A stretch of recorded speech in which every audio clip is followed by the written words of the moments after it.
નમસ્તે વિદ્યાર્થી મિત્રો, ટ્રિપલ આર કોચિંગ સેન્ટરમાં આપનું હાર્દિક સ્વાગત છે। આજનો આપણો વિષય છે વિજ્ઞાન અને આજનો આપણો મહત્વનો ટોપિક છે માનવ પ્રજનન તંત્ર। માનવ પ્રજનન તંત્રની અંદર આજે આપણે માદા પ્રજનન તંત્ર વિશે ચર્ચા કરવાના છે।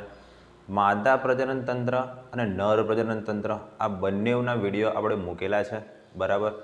આ વિડીયોની અંદર આપણે માદા પ્રજનન તંત્રનો વિડીયો બનાવવાના છે।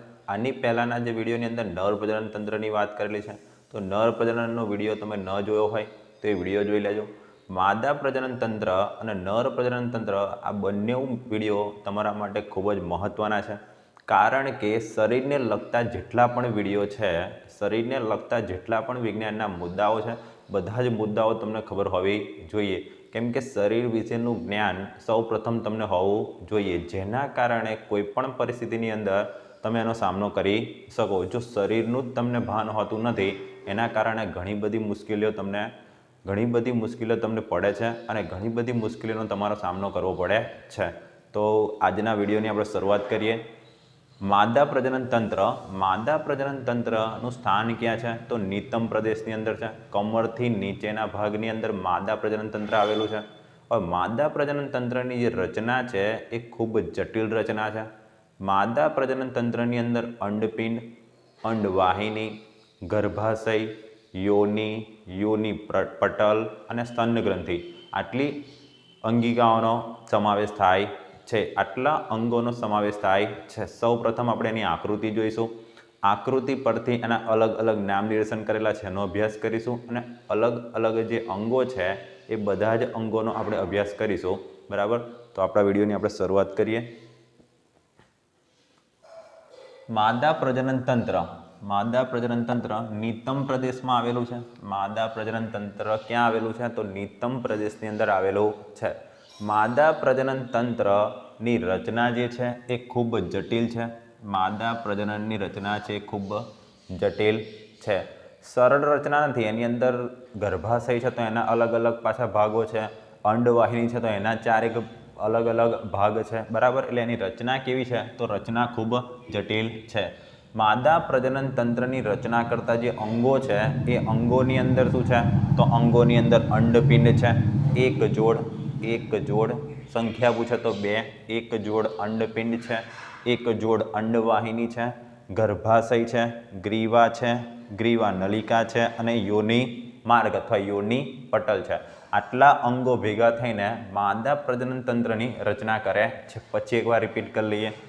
અંડપિંડ છે એક જોડ, ડાબી બાજુ જમણી બાજુ અંડપિંડ, અંડવાહિની આ જે ભાગ છે એ અંડવાહિનીનો ભાગ છે, અંડવાહિની, ગર્ભાશય પછી ગ્રીવા પછી યોનિ માર્ગ અથવા યોનિ પટલ અને યોનિ નલિકા અથવા ગ્રીવા નલિકા। આટલા જે ભાગો છે, આટલા જે અંગો છે એ એકત્રિત થાય છે અને જટિલ રચના બનાવે છે। આ આપણે જે વાત કરીએ છીએ માદા પ્રજનન તંત્રની વાત કરી રહ્યા છે। પછી ત્રણ મુદ્દા। નિતંબ પ્રદેશમાં કમરથી નીચેવાળા ભાગની અંદર એનું સ્થાન છે। એની રચના કેવી છે? તેની રચના ખૂબ જ જટિલ છે, બરાબર। એની રચના કેવી છે? ખૂબ જ જટિલ છે। માદા પ્રજનન તંત્રની અંદર અંગો કયા? તો માદા પ્રજનન તંત્રની અંદર અંગો અંડપિંડ, એક જોડ અંડપિંડ, એક જોડ અંડવાહિની, ગર્ભાશય, ગ્રીવા અને યોનિ પટલ અને સાથે સાથે સ્તન ગ્રંથિ જે છાતીના ભાગ પર આવેલી છે સ્તન ગ્રંથિ એ પણ માદા પ્રજનન તરીકે એક અંગ છે। તો આ જે છે એની આકૃતિ છે। આકૃતિની અંદર સૌ પ્રથમ વચ્ચેવાળો જે ભાગ છે એને ગર્ભાશય કહીશું।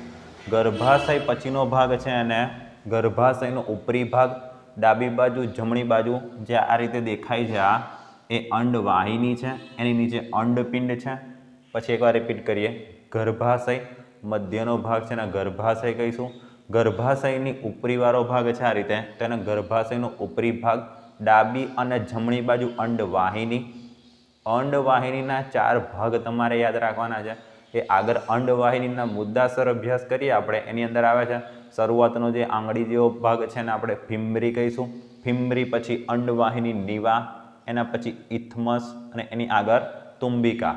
અંડવાહિની નીવા, ફિમ્બરી, તુંબિકા અને ઇથમસ આ એના 4 ભાગો છે। એને નીચેવાળો ભાગ છે એને અંડપિંડ કહીશું, ઉદરગૃહ પેટના ભાગે આવેલો છે।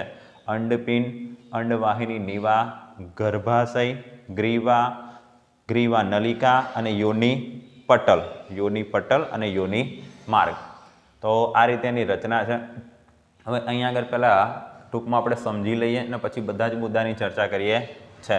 તો જે આ યોનિ પટલ છે એ યોનિ પટલના માર્ગેથી જે માદા જનન કોષ છે અને જે નર પ્રજનન કોષ છે, બરાબર, એટલે કે શુક્રકોષ અને અંડકોષ એ બંને જોડાય છે. શુક્રકોષ અને અંડકોષ જોડાઈને ગર્ભાશયની અંદર એના ગર્ભનું સ્થાપન થાય છે અને 9 મહિનાના સમયગાળા બાદ બાળકનો જન્મ થાય છે. હવે અહીંયા આગળ આખા મુદ્દા સમજી લઈએ. તો અહીંયા આગળ જે આ અંડપિંડ છે એ અંડકોષ ઉત્પન્ન કરે, અંડકોષ, અને આ અંડકોષ છે એ અચલિત હોય છે, અચલિત, બરાબર. એવી રીતે જે નર પ્રજનન તંત્ર છે, નર પ્રજનન તંત્ર છે એ નર જનન કોષ ઉત્પન્ન કરે અને એનું નામ છે શુક્રકોષ. આ અંડકોષ ઉત્પન્ન કરે, આ શુક્રકોષ ઉત્પન્ન કરે. આ શુક્રકોષ છે જે સમાગમ દરમિયાન કે પ્રજનનની ક્રિયા દરમિયાન અહીંયા આગળથી યોનિ માર્ગ દ્વારા અહીં ગર્ભાશયમાંથી અહીંયા આગળ ઇથમસ સુધી પહોંચે છે. આ માર્ગેથી ગર્ભાશયથી આ ઇથમસ સુધી પહોંચે છે અને આ ફિમ્બરી શું કરે છે? આ ફિમ્બરી છે એ અંડપિંડ છે, અંડપિંડમાંથી એક આ અંડકોષ લઈને અહીં આગળ ઇથમસ સુધી પહોંચાડે છે. અહીં આગળ અંડકોષ અને શુક્રકોષ જોડાય છે, અંડકોષ અને શુક્રકોષ જોડાવાની પ્રક્રિયા થાય છે, ગર્ભ બને છે અને આ ગર્ભ છે એ આ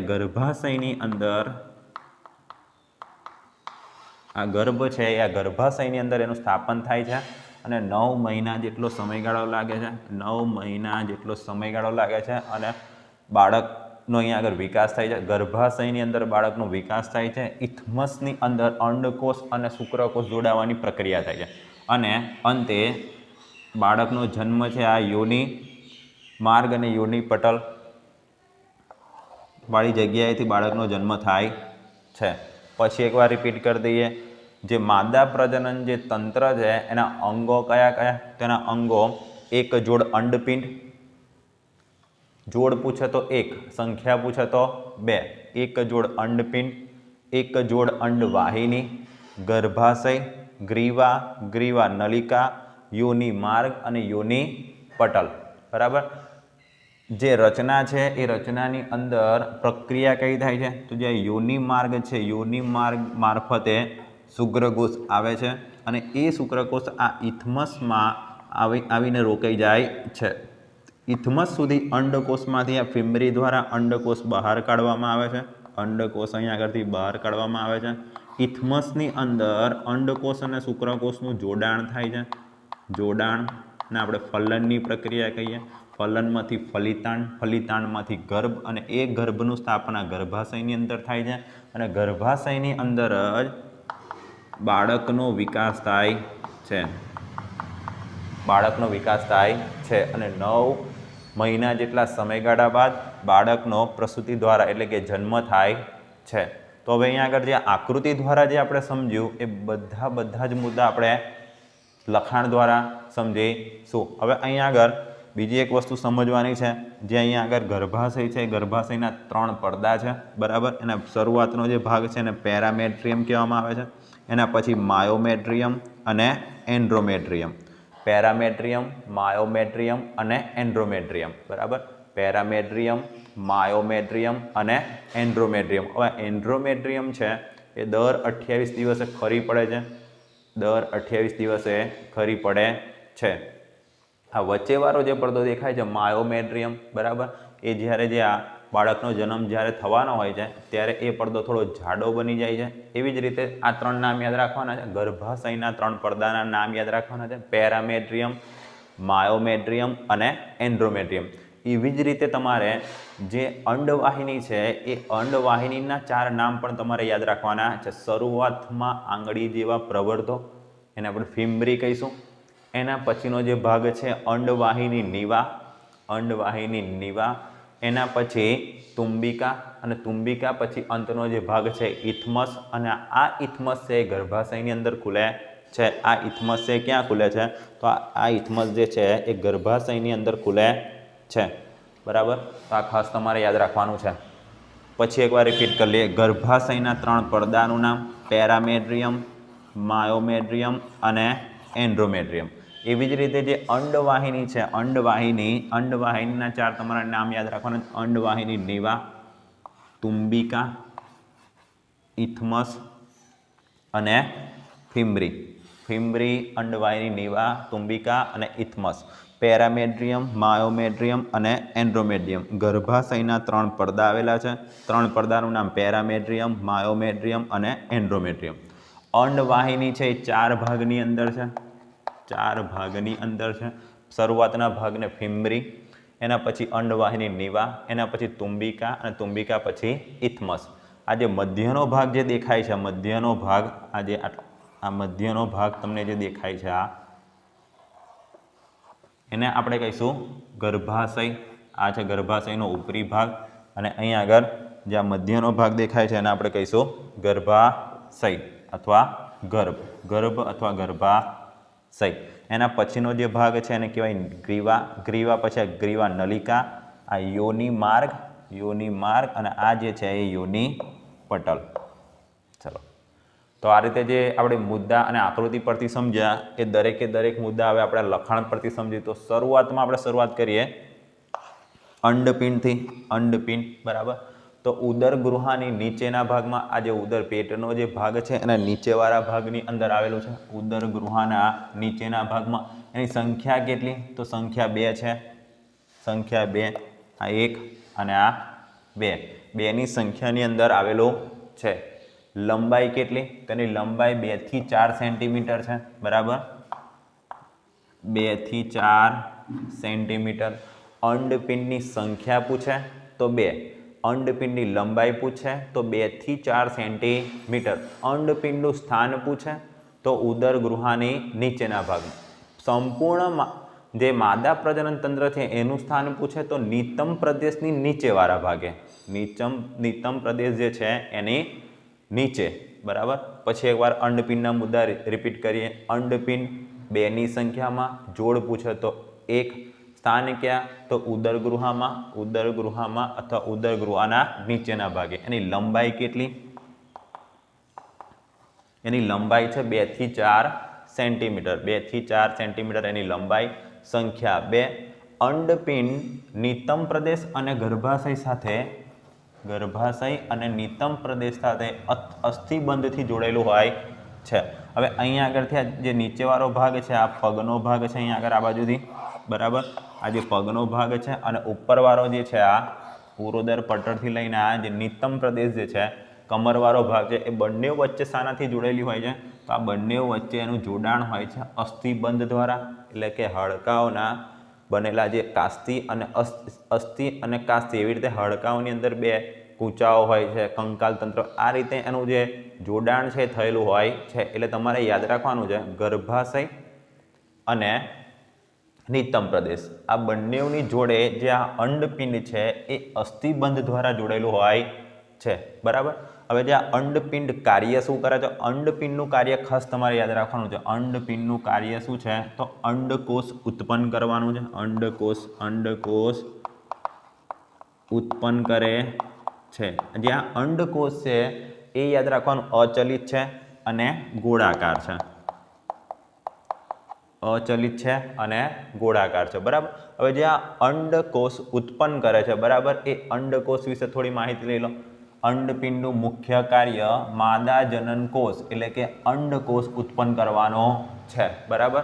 અને આ અંડકોષ છે એની સાથે એ અંડપિંડીય અંતઃસ્ત્રાવ ઇસ્ટ્રોજન અને પ્રોજેસ્ટેરોન આ બંને અંતઃસ્ત્રાવો શું કરે છે? ઉત્પન્ન કરે છે અથવા નિર્માણ કરવાનું કાર્ય કરે છે, બરાબર. તો જે મહિલાઓ હોય છે એ મહિલાઓની જે સુંદરતા છે એ સુંદરતાનું રહસ્ય શું છે?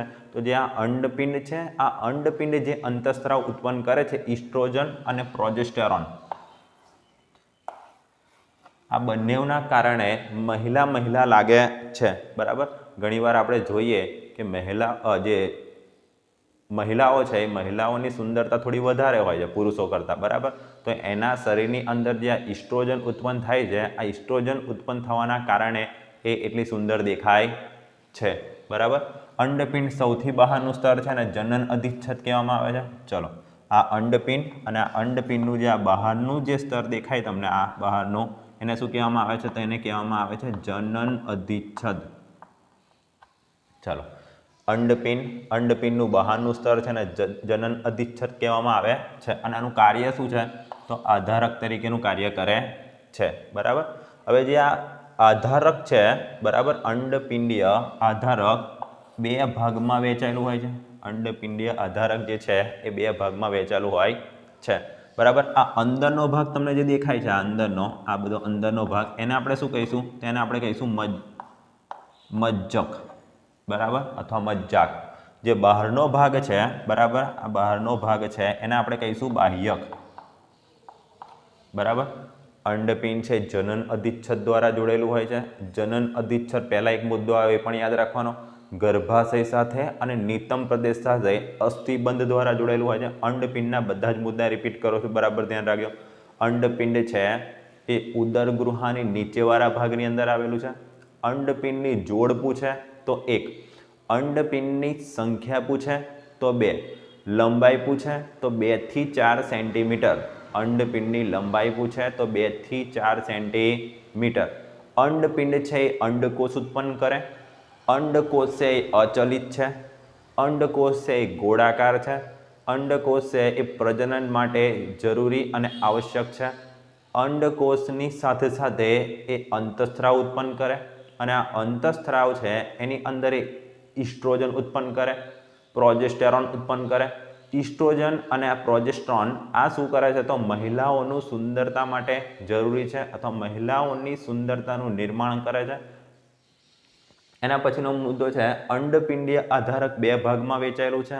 અંડપિંડીય આધારકની અંદર જનીન અધિચ્છદ આવેલું છે. આ આધારક છે એની અંદરનો ભાગ છે, આધારકની અંદરનો ભાગ એને મજ્જાક અથવા મજ્જક કહેવામાં આવે છે. અંડપિંડનો જે બહારનો ભાગ છે એને બાહ્યક કહેવામાં આવે છે. ચલો, તો અહીંયા આગળ અંડપિંડની સંપૂર્ણ માહિતી આવી ગઈ છે, બરાબર. અને આપણે રિપીટ પણ કરી લીધી છે. બધા જ મુદ્દા વારાફરતી તમારે જોઈ લેવાના છે, બરાબર. અંડપિંડની મુદ્દા જેવા જ પૂરા થાય, અંડપિંડ સાથે અંડવાહિની જોડેલી છે. અંડપિંડ સાથે અંડવાહિની જોડાયેલી છે, બરાબર. લંબાઈ ખાસ યાદ રાખવાની છે. અંડપિંડની લંબાઈ પૂછે તો 2 થી 4 સેન્ટીમીટર, બરાબર.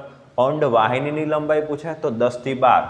અહીંયા આગળથી શરૂઆત કરી અને અહીંયા આગળ સુધી અંડવાહિની આવેલી છે, અંડવાહિની આવેલી છે. તો અંડપિંડના મુદ્દા પૂરા થાય છે અને અંડવાહિનીના મુદ્દા આપણે શરૂ કરીએ છીએ, બરાબર. તો લંબાઈ કેટલી? તો એની લંબાઈ છે 10 થી 12 સેન્ટીમીટર, બરાબર. 10 થી 12 સેન્ટીમીટર. આ રીતે ડાબી બાજુ અને જમણી બાજુ આ રીતે અંડવાહિની આવેલી છે. અને આ અંડવાહિની નીચેના ભાગે જોવા જઈએ તો અંડપિંડમાં, અને ઉપર જોવા જઈએ તો ગર્ભાશયની અંદર, બરાબર. ક્યાં ખુલે છે? તો ગર્ભાશયની અંદર ખુલે છે, અને અહીંયા આગળ અંડપિંડમાં ખુલે છે, બરાબર. આ આપણે જે દોરી છે એનું નામ આપણે આપી દીધું અંડવાહિની, બરાબર. અંડવાહિની. અહીંયા આગળ થોડું વધારે પડતું નામનિર્દેશન એ થઈ ગયું છે એટલે તમને ખબર નહીં પડે, પણ અલગથી દોરી દીધી અંડવાહિની. હવે જે અંડવાહિની છે એની લંબાઈ તમને પૂછે તો 10 થી 12 સેન્ટીમીટર. અંડપિંડથી ગર્ભાશય સુધી લંબાયેલી આ નીચેનો ભાગ છે એ અંડપિંડ સાથે, અને જે ઉપરનો ભાગ છે એ ગર્ભાશય સાથે. જો અહીંયા આગળ આ અંડપિંડ અને આ જે શરૂઆતનો ભાગ આ અંડવાહિની, અને ક્યાં ખુલે છે? તો આ ગર્ભાશયની અંદર ખુલે છે, બરાબર. શરૂઆતનો ભાગ છે કયો? તો એ ભાગ છે એ અંડપિંડ. અંતનો ભાગ છે કયો? ગર્ભાશય. આ બંનેની જોડતો જે ભાગ છે એને આપણે કહીશું અંડવાહિની. એને આપણે કહીશું અંડવાહિની. લંબાઈ કેટલી? તો 10 થી 12 સેન્ટીમીટર. અંડપિંડથી ગર્ભાશય સુધી લંબાયેલી હોય છે. અંડવાહિનીનો શરૂઆતનો ભાગ ગળણી જેવા ભાગનો હોય છે. ચલો, શરૂઆતનો ભાગ કેવો હોય છે? તો ગળણી જેવો હોય છે, બરાબર. આ ભાગની વાત કરે છે. અહીંયા આગળથી આપણે હું આગળ અલગથી બતાવું. આ રીતે જો, આ ગળણી જેવો ભાગ આ રીતે. તો આ ગળણી જેવો ભાગ છે એને આપણે શું કહીશું? તો એને આપણે કહીશું અંડવાહિની નિવા. અંડવાહિની નિવા. શરૂઆતનો ગરણીમય ભાગ હોય છે એને આપણે અંડવાહિની નિવા અથવા અંડવાહિની નિવાપ કહેવાય છે, બરાબર. અંડવાહિની નિવાપની શરૂઆતમાં જ એટલે કે અંડવાહિની જે નિવાપ છે આ રીતે ગરણી જેવા ભાગ છે, આ ગરણી જેવા ભાગની નીચે આ રીતે આંગળી જેવા પ્રવર્ધો આવેલા છે. આ ગરણી જેવો ભાગ છે એની નીચે શું આવેલું છે? તો આંગળી જેવા પ્રવર્ધો આવેલા છે. આ આંગળી જેવા પ્રવર્ધો શું કરે છે? તો અંડપિંડમાંથી અંડકોષને ખેંચી લેવાનું કે લઈ લેવાનું કામ કરે છે. પછી એકવાર રિપીટ કરીએ. અંડવાહિની 4 ભાગમાં વિભાજિત છે. અંડવાહિનીની લંબાઈ 10 થી 12 સેન્ટીમીટર. અંડપિંડથી લઈને ગર્ભાશય સુધી લંબાયેલી અંડવાહિનીનો જે ગરણીમય ભાગ છે, શરૂઆતનો અંડવાહિનીનો ગરણીમય ભાગ છે ને અંડવાહિની નિવાપ અથવા અંડવાહિની નિવા કહેવામાં આવે છે. આ અંડવાહિની નિવાપ છે એની નીચે આંગળીઓ જેવા પ્રવર્ધો હોય છે. આ આંગળી જેવા પ્રવર્ધોને ફિમ્બરી કહેવામાં આવે છે, બરાબર. ધ્યાનથી યાદ રાખજો. અંડવાહિની નિવાપની નીચે આંગળી જેવા પ્રવર્ધો આવેલા છે. આ આંગળી જેવા પ્રવર્ધો જે છે એને આપણે ફિમ્બરી તરીકે ઓળખીએ છે. ફિમ્બરી તરીકે ઓળખવામાં આવે છે. ફિમ્બરીનું કાર્ય શું છે? તો ફિમ્બરીનું કાર્ય અંડપિંડમાંથી અંડકોષ ગ્રહણ કરવાનું છે. ફિમ્બરીનું કાર્ય અંડપિંડમાંથી અંડકોષ ગ્રહણ કરવાનું છે. એના પછી અંડવાહિની નિવાપની ઉપર પહોળો ભાગ હોય છે. ચલો, પહેલા ગરણી જેવો ભાગ, એની નીચે ગરણી જેવો ભાગ તમને કહે તો એનું નામ ખાસ તમારે યાદ રાખવાનું છે, અંડવાહિની નિવાપ. એની નીચે આંગળીઓ જેવા પ્રવર્ધો વાળો ભાગ કે તો ફિમ્બરી. એની પછી પહોળો ભાગ કે આ રીતે આમ કરીને પહોળો ભાગ તો તમારે યાદ રાખવાનું છે તુંબિકા. અંડવાહિની નિવાપની ઉપર આવેલ પહોળા ભાગને તુંબિકા કહેવામાં આવે છે. અંડવાહિની નિવાપની ઉપર આવેલા પહોળા ભાગને તુંબિકા કહેવામાં આવે છે.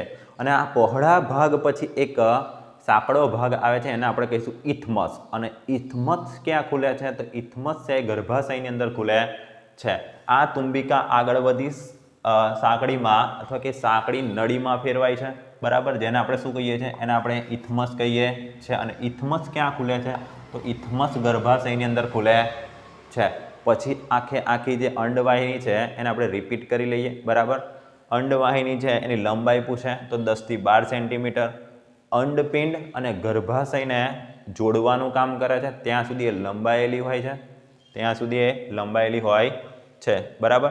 અંડવાહિની છે એ 4 ભાગની અંદર વિભાજિત હોય છે. શરૂઆતમાં જે ગરણી જેવો ભાગ છે એને આપણે અંડવાહિની નિવાપ કહીશું. એની આગળ જે આંગળીઓ જેવા પ્રવર્ધો છે એને આપણે ફિમ્બરી કહીશું. ફિમ્બરીનું કાર્ય ખાસ યાદ રાખવાનું છે, અંડપિંડમાંથી અંડકોષ ગ્રહણ કરવાનું કામ કરે છે. એના પછી પહોળો ભાગ છે એને આપણે તુંબિકા કહીશું. અને આ પહોળા ભાગ પછી જે સાંકડો ભાગ છે એને આપણે ઇથમસ કહીશું. અને આ ઇથમસ કઈ જગ્યાએ ખુલે છે? તો ઇથમસ છે આ ગર્ભાશયની અંદર ખુલે છે. અંડવાહિની અંડકોષનું વહન ફલનની ક્રિયા પણ ત્યાં જ થાય છે. અંડવાહિની અંડકોષનું વહન કે ફલન, અહીંયા આગળ આપણે જેવી રીતે સમજ્યા કે ભાઈ અહીંયા આગળ અહીંથી નર પ્રજનન કોષ છે, શુક્રકોષ એ આવે છે અને અહીંયા આગળ ઇથમસની અંદર જોડાય છે, બરાબર. અહીંયા આગળથી ફિમ્બરીના માધ્યમથી એક અંડકોષ આવે છે, એ પણ અહીંયા આગળ જોડાય છે. એટલે કે ફલનની ક્રિયા, ફલિતાનની ક્રિયા અને ભ્રૂણ જે બનવાની પ્રક્રિયા છે ક્યાં થાય છે? તો એ સમગ્ર પ્રક્રિયા છે એ આ અંડવાહિનીની અંદર થાય છે. અને જે ગર્ભ છે ગર્ભનું સ્થાપન પછી ગર્ભાશયની અંદર થાય છે, બરાબર. તો સૌ પ્રથમ આપણે અંડપિંડની માહિતી જોઈ, એના પછી અંડવાહિનીની માહિતી જોઈ. હવે આપણે ગર્ભાશયને જોવાનો છે, બરાબર. હવે આપણે ગર્ભાશય, જે આ મધ્યનો ભાગ તમને જે દેખાય છે, આ મધ્યનો ભાગ એને આપણે ગર્ભાશય કહીએ છે. માતાની કુખ પણ કહેવામાં આવે છે. સ્થાન જોઈ લઈએ તો મૂત્રાશય અને મળાશયની વચ્ચે, મૂત્રાશય અને મળાશયની વચ્ચે, બરાબર. જ્યાં મળનો સંગ્રહ થાય છે અને આપણે મળાશય કહીશું, બરાબર. મૂત્રપિંડની એક અલગથી આપણે વિડીયો છે, બરાબર, ઉત્સર્ગ એકમ કરીને, એ વિડીયો પણ તમે જોઈ લેજો. એટલે મૂત્રાશય જે છે એની સંપૂર્ણ માહિતી તમને ખબર પડી જશે. ગર્ભાશયનું સ્થાન પૂછે તો મૂત્રાશય અને મળાશયની વચ્ચે આવેલું છે. માતાની કુખ પણ કહેવામાં આવે છે. તો ગર્ભ દરમિયાન જે એ માતા કરે છે એ માતાના સંપૂર્ણ ગુણો એના બાળક પર આવે છે. આપણે જે મહાભારતની અંદર જે અભિમન્યુની વાત કરેલી છે કે ભાઈ અભિમન્યુ છે જે ચક્રવ્યૂહ છે એ ચક્રવ્યૂહને જે તોડવાનું જે છે બરાબર, અથવા ચક્રવ્યૂહને તોડીને અંદર જવાનું છે, એ બધું જ જ્ઞાન એની માતા પાસેથી જ્યારે ગર્ભાશયની અંદર હતો ત્યારે એનો અભ્યાસ કરીને શીખ્યો હતો. એટલે કે જ્યારે ગર્ભની અંદર બાળકનું ગર્ભાશયની અંદર એનું સ્થાપન થાય છે ત્યાંથી જે માતા જે કરે છે અથવા જેવું ખાવાનું ખાય છે, જેવા પુસ્તકો વાંચે છે બરાબર, એ બધા જ ગુણો એના બાળકની અંદર આવે છે બરાબર. તો ગર્ભાશયને આપણે શું કહીએ તો માતાની કુખ પણ કહેવામાં આવે છે. હવે જે ગર્ભાશયની જે દિવાલ છે, ગર્ભાશયની દિવાલ એ 3 સ્તરમાં આવેલી છે. 3 સ્તરમાં સૌથી બહારનું સ્તર છે અને પેરીમેટ્રિયમ અથવા પેરામેટ્રિયમ કહેવામાં આવે છે.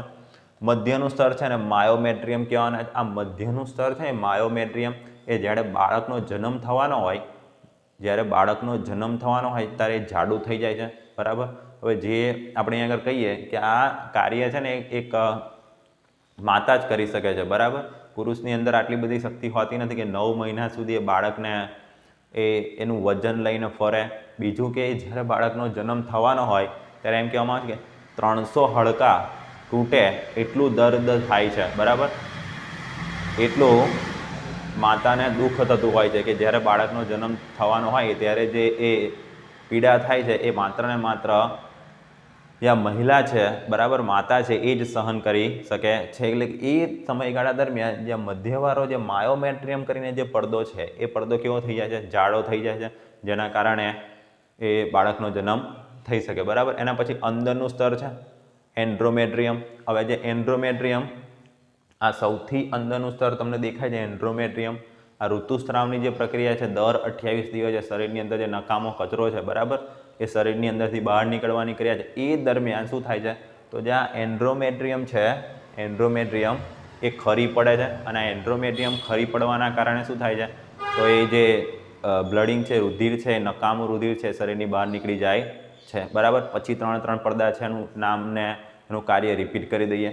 સૌથી બહારનું જે છે પેરામેટ્રિયમ, એના પછી જે છે માયોમેટ્રિયમ અને સૌથી અંદરનું છે એન્ડ્રોમેટ્રિયમ બરાબર. પેરામેટ્રિયમ, માયોમેટ્રિયમ અને એન્ડ્રોમેટ્રિયમ. સૌથી બહારનું પૂછે તો પેરામેટ્રિયમ, સૌથી અંદરનું પૂછે તો એન્ડ્રોમેટ્રિયમ, મધ્યનું પૂછે તો માયોમેટ્રિયમ. માયોમેટ્રિયમ જ્યારે બાળકનો જન્મ થવાનો હોય ત્યારે જાડું થઈ જાય છે અને એન્ડ્રોમેટ્રિયમ છે એ ઋતુસ્રાવની પ્રક્રિયા દરમિયાન એટલે કે મહિનાની અંદર 28 દિવસે એ ખરી પડે છે બરાબર. તો અહીંયા આગળ ગર્ભાશયના મુદ્દા છે પણ પૂર્ણ થાય છે બરાબર. ગર્ભાશયની નીચે અહીંયા આગળ યોનિ માર્ગ અને યોનિ પટલ બરાબર. આ યોનિ પટલ, યોનિ પટલ પછી યોનિ માર્ગ પછી ગ્રીવા, ગ્રીવા પછી ગ્રીવા નલિકા, ગ્રીવા નલિકા અને ગ્રીવા પછી ગર્ભાશય, ગર્ભાશયનો ઉપરી ભાગ, બંને બાજુ અંડવાહિની, અંડવાહિનીના 4 નામ યાદ રાખવાના છે બરાબર. ફિમ્બ્રી, અંડવાહિની નીવા, તુંબિકા અને ઇથમસ. અંડપિંડ, અંડપિંડમાંથી અંડકોષ ઉત્પન્ન થાય, આટલું તમારે યાદ રાખવાનું છે. અંતનો મુદ્દો છે યોનિ પટલ. તો યોનિ પટલ છે એ યોનિ માર્ગને આંશિક રીતે ઘેરતી પટલમય રચના છે બરાબર. જ્યાં યોનિ છે આ યોનિ માર્ગ, આ યોનિ પટલ અને આ જે દેખાય છે એને આપણે યોનિ કહીએ. તો આને ઘેરતી એક પટલમય રચના હોય છે એટલે કે એક પડદો હોય છે બરાબર. એને હસ્તમય સ્તૂન કે સમાગમ દરમિયાન તે ફાટી જાય છે અથવા તૂટી જાય છે. હસ્તમય સ્તૂન જ્યારે કરવામાં આવે અથવા એના મેરેજ બાદ જ્યારે એના સમાગમ કરવાનું કે બાળકનો જન્મ કરવા માટેની જે ક્રિયા છે બરાબર, જે ગર્ભનું સ્થાપન કરવા માટે કે શુક્રકોષ અંડકોષને જોડવા માટેની જે પ્રક્રિયા છે, સમાગમ કે પ્રજનનની પ્રક્રિયા જે કહીએ છીએ, એ દરમિયાન શું થાય છે તો એ દરમિયાન આ પડદો છે તૂટી જાય છે અથવા ફાટી જાય છે. એના પછી જે આ પડદો રહેતો નથી બરાબર. એના પછી આંચકો લાગવાથી, ઈજા થવાથી, સાયકલ ચલાવવાથી, ઘોડે સવારીથી. હવે અત્યારે છે એ પહેલાંના સમયની અંદર જે યોનિ પટલ છે એવું ને એવું રહેતું હતું બરાબર. જ્યારે સમાગમની પ્રક્રિયા થાય કે પ્રજનનની ક્રિયા થાય ત્યારે જ એ તૂટતું હતું. અત્યારે એવું નથી. અત્યારે જે છે એ સ્પોર્ટની અંદર પણ મહિલાઓ આગળ આવેલી છે અને એ ઘણી બધી સાયકલ પણ ચલાવતું હોય છે ઘોડે સવારી પણ કરતા હોય છે, બરાબર. તો આ બધી પ્રક્રિયા દરમિયાન જો કોઈ કૂદવામાં આવે અથવા જો વધુ પડતું એ વર્ક કરવામાં આવે, ધારો કે આંચકો લાગે, ઈજા થવાથી અથવા સાયકલ ચલાવવાથી પણ આ પડદો તૂટી જાય છે, બરાબર. એટલે કે એનો મતલબ એમ નથી કે એણે કોઈ જગ્યાએ સમાગમ કરેલું હશે કે આ પ્રજનનની પ્રક્રિયા કરેલી હશે, બરાબર. આ જે છે એને કુમારીઓની નિશાની પણ કહેવામાં આવે છે કે ભાઈ જે આ પડદો છે તૂટેલો ન હોય તો એ છોકરી કુમારી હશે, બરાબર, અને જે પડદો છે તૂટેલો હશે તો એ કુમારી નહીં હોય. પણ અત્યારે કેટલી પણ એવી પ્રક્રિયાઓ છે જેના કારણે પડદો તૂટી જતો હોય છે, બરાબર. સ્પોર્ટની અંદર ઘણી બધી એવી રમતો છે, એ રમતી વખતે પણ આજે આ તૂટવાની પ્રક્રિયા થાય છે, બરાબર. ઘોડે સવારી કરતા હોય, પોલીસની અંદર કોઈ હોય, બરાબર, આર્મીની અંદર હોય, તો આ બધી જગ્યાએ જે ફિઝિકલ જે ટ્રેનિંગ આપવામાં આવે છે, બરાબર, તો એની અંદર આ પડદો તૂટવાની શક્યતા છે. વધારે પડતો આંચકો આવી જાય તો પણ એ તૂટી જાય છે, બરાબર. યોનિ પટલ એ કુમારીઓની નિશાની છે, બરાબર. તો અહીંયા આગળ માદા પ્રજનન તંત્રના જે મુદ્દા પૂરા થાય છે એકવાર રિપીટ કરી લઈએ, બરાબર. ખાસ એની આકૃતિ તમારે સમજી લેવાની છે. આકૃતિ જો તમને બરાબર આવડશે, બરાબર, તો બધા જ મુદ્દાઓ તમને સ્ટેપ બાય સ્ટેપ યાદ આવી જશે. આકૃતિ દોરતી વખતે સૌથી મધ્યની અંદર ગર્ભાશય, ગર્ભાશયની નીચે ગ્રીવા, ગ્રીવાની નીચે ગ્રીવા નલિકા, યોની માર્ગ અને યોની પટલ. ઉપરનો ભાગ છે ને ગર્ભાશયનો ઉપરી ભાગ કહેવાનો, બંને બાજુ અંડવાહિની, અંડવાહિનીની અંદર સૌથી આગળ ગણી જેવો ભાગ છે અને અંડવાહિની નિવાપ અથવા અંડવાહિની નિવાપ કહેવાનો.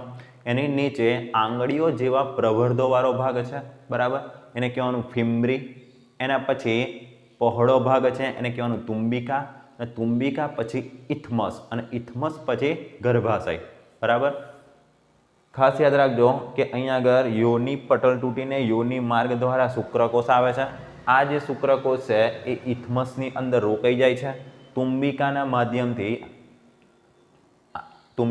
માધ્યમથી શું થાય છે? તુંબિકા અને અંડવાહિની નિવાપના માધ્યમથી અહીંયા આગળ ફિમ્બ્રી દ્વારા અંડકોષમાંથી અંડપિંડમાંથી અંડકોષ ગ્રહણ કરે છે. અહીંયા આગળ ઇથમસની અંદર એ બંનેનું જોડાણ થાય છે, ફલન થાય છે, ફલિતાણ થાય છે, ભ્રૂણ અને ગર્ભનું નિર્માણ થાય છે, અને આ ગર્ભ છે એ ગર્ભાશયની અંદર સ્થાપન થાય છે, અને 9-1 મહિના જેટલા સમયગાળા બાદ આ બાળકનો સંપૂર્ણ વિકાસ થાય છે અને યોનિ માર્ગ દ્વારા એ બાળકનો જન્મ થાય છે, બરાબર.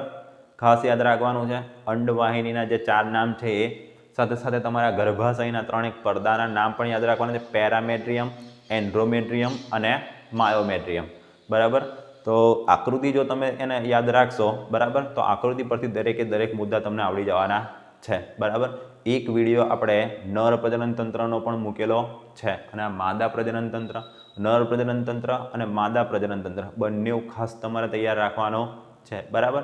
કેમ કરીને આની અંદર પરીક્ષા માટે તો જરૂરી છે જ આ મુદ્દા, બરાબર, પણ તમારી જે તરુણાવસ્થાની જે ઉંમર છે એ તરુણાવસ્થાની ઉંમર દરમિયાન તમને તમારા શરીરનું આટલું કંઈક તો જ્ઞાન હોવું જોઈએ, જેથી કરીને અત્યારે જે બધી રીતે જે હેરાન થવાય છે, બરાબર, અથવા જે ન થવાનું થાય છે એ બધું થાય નહીં, બરાબર. અને તમારા શરીરનું તમને થોડું નોલેજ હોય તો જેથી કરીને તમારે સાર સંભાળ છે તમે રાખી શકો. બીજું કે કોઈ પણ જે આ અંગો છે, આ અંગોને લગતી જો પણ કોઈ બીમારી હોય તો એ બીમારી માટે તમારે સંકોચ નથી અનુભવવાનો, બરાબર. તમારી જે માતા છે એ તમારી માતા તમને સારી રીતે સમજે છે. જો તમે કુમાર હો એટલે કે છોકરો હો તો તમારે તમારા પિતાને કહેવાનું છે. જો તમે છોકરી હો તો તમારે તમારી માતાને કહેવાનું છે.